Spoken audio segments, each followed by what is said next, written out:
When you hear the word wolves, what comes to mind?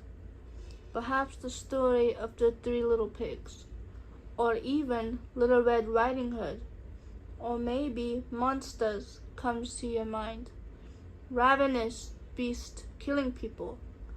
Or how about any other story of wolves that have been written in literature? Now, what if I told you that that wasn't true? That all of those stories were designed to make humans afraid of wolves, when in reality, wolves are amazing creatures. Wolves are loyal to people they trust. They are protectors over their pack. They're caring. So why do some people hate them? You see, over the past millennium, there have been stories and books in literature depicting wolves as monsters, villains even.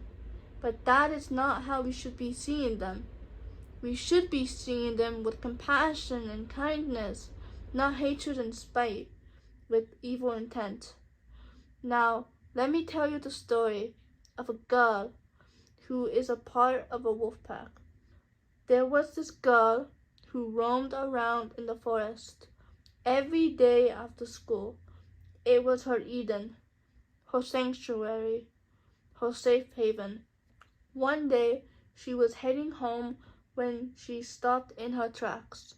She saw a wolf. When she saw the wolf, it was sniffing around.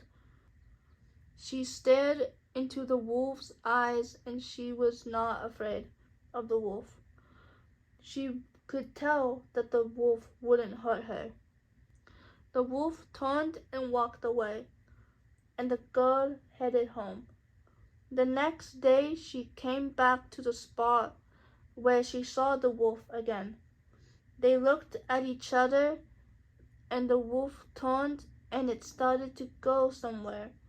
The wolf nodded its head in that direction as if it was saying, "Follow me." She followed the wolf and it led her to this part of the woods that she had never seen before. It was an abandoned campsite, completely made of stone. The girl was amazed. She couldn't believe her eyes. Even her eyes lit up. She explored a little bit and said, "Wow, this place is amazing. These buildings are big enough to fit a few people in it. It even keeps you safe from the elements. Wait, is that an archery range? It looks incredible. Look at these arrows and bows. They're so detailed. And this must have been where they cooked the food in the kitchen. And this must have been where they had meetings. And this must have been where they hanged out." And then she left and came back the next day. The wolf was there and she said, "Hey there, little guy." They were just near each other and it kept on happening. And then one day, the wolf decided to get near her each time she came. The wolf came closer and closer.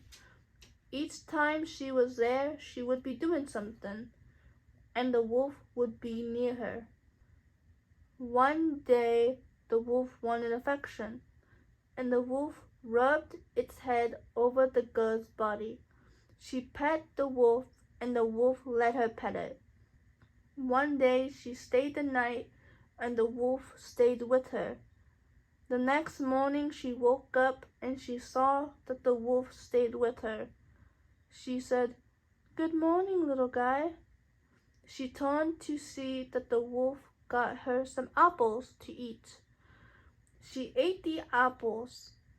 After she ate the apples, she decided to check out the archery field and shoot some of the arrows.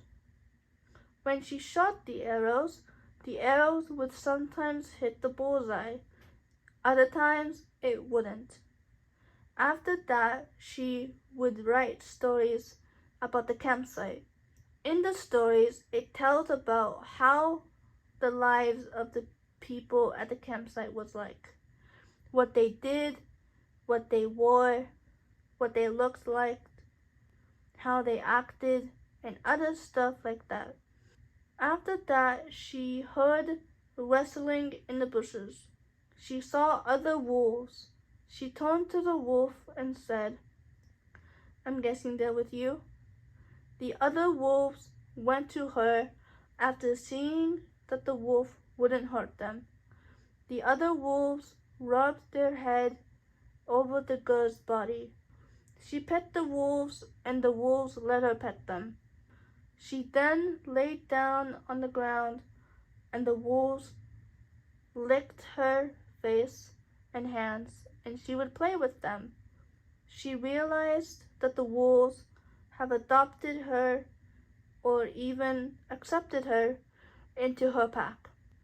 After a while, she looked at the stars with the wolves, and she said, "Look, there's Orion's belt, and over there's Little Dipper, and next to it is Big Dipper, and there's Leo the lion, and over there's Aquarius, and over there is Aries, and over there's Scorpio and Sagittarius." She fell asleep. The end.